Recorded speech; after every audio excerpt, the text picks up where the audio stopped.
All right, we are doing the fuel pump on a 2002 Chevy Silverado 1500 extended cab, regular bed, short bed, whatever you want to call it. So I am not dropping the tank or lifting the bed. There's another option. Yep.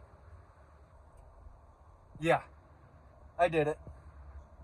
And boy, am I glad. I will put the dimensions in the description, but not too bad at all. You will need a cutoff wheel, and you will need drill bits to drill out the spot welds.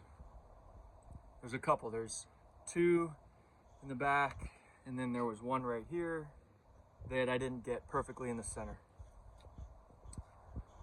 I'll show you how I keep going here on the fuel pump, but this is amazing access. I'll probably install a hinge on that panel for any kind of future need, but wow. Great access. Okay, we're up here nice and close. I highly suggest before you start doing anything, just get a brush and just clean out this whole area, because we're going to be taking this plate off and don't want nothing going in the tank. Also take a picture of your connections. I also put Sharpie dots 1, 2, and 3, and then took a picture after. So yeah, we are going to take off these lines and then hit this plate off and pop the pump out. All right, so just got the connections off, and the outsides are pretty simple. You just press on those guys for both. The inside one, people were saying you needed a pick, and I was losing my mind. You don't. If you have this style, you just press on there, and it widens the sides, and you pull it off. That's it. You literally just press these grooves and pull it out, and that's it. All right, so I figured I'd show y'all as well. You have to loosen up this ring here, or sorry, not loosen, but you have to make sure that it's out of the groove, the plastic thing's out of this metal groove, and then just get a flathead or a chisel and hit this part of the ring, not that's what locks it in, but this part, and it'll actually come loose there, and then from there, wiggle it, and we're coming out. And bingo bango, you got your fuel pump out right there, brother. Gee. All right, got the old one on the left. The new one, you had to install the float. It's easy, it just clips in just right there, and then you got to put your rubber seal on. Just mirror your old one. Make sure everything lines up the same amount of electrical connections in there. Mine's it was the GM OEM, and it came with a 4-plug. In case your pump is a 3-plug, you can just crimp that one on in replacement. But yeah, make sure they match on the top. And then the only difference I noticed, and I don't know what kind of pump this is, I'm gonna guess it's OEM. The truck only has 90,000 miles on it, but the only difference is that it had a sock on the bottom. Kind of nice, you know, like an initial filter. This one does not.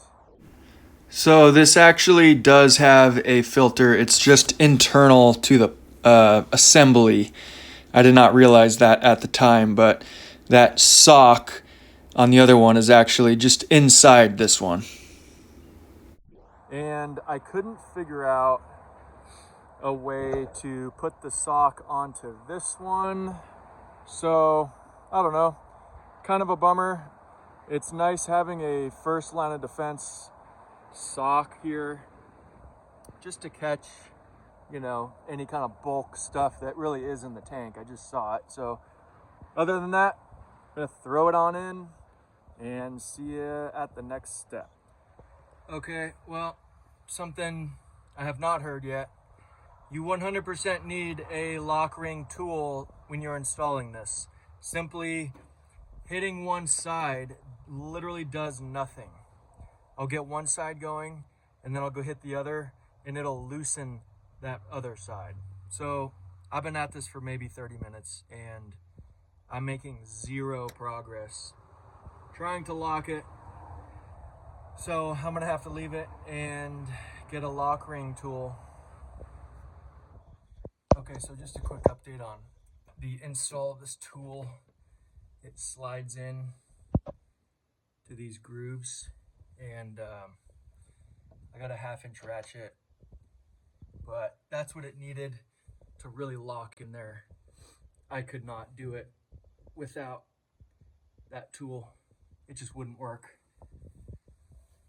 And I got a cheater pipe to help, and it worked. All right, so we got her all buttoned up, plugged in, connections are good. I cleaned this whole area out again, and then I can just slide this over. I'll probably put some kind of hinge setup on it, but let's go prime the system and go test it out. All right, so we're in the dash here. Let's prime it a few times. See if there's any leaks.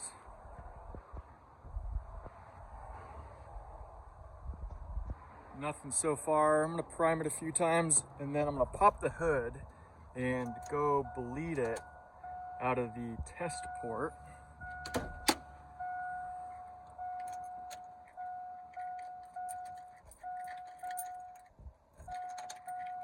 There's about 4 already. Do one more. Let's go bleed the test port now. Just for any of the air.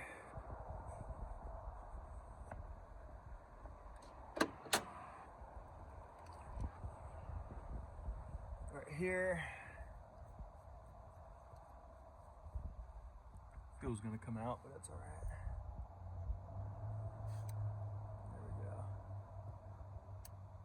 Pressure came out. That's just gonna push out any air that's in there that got up to the rail. All right, let's prime it a couple more times and we should be good to go. This is probably overkill, but just want to make sure it's gonna have no air in it. I'm used to having a diesel, or a Duramax. All right, let's try it out. Fired right up nicely.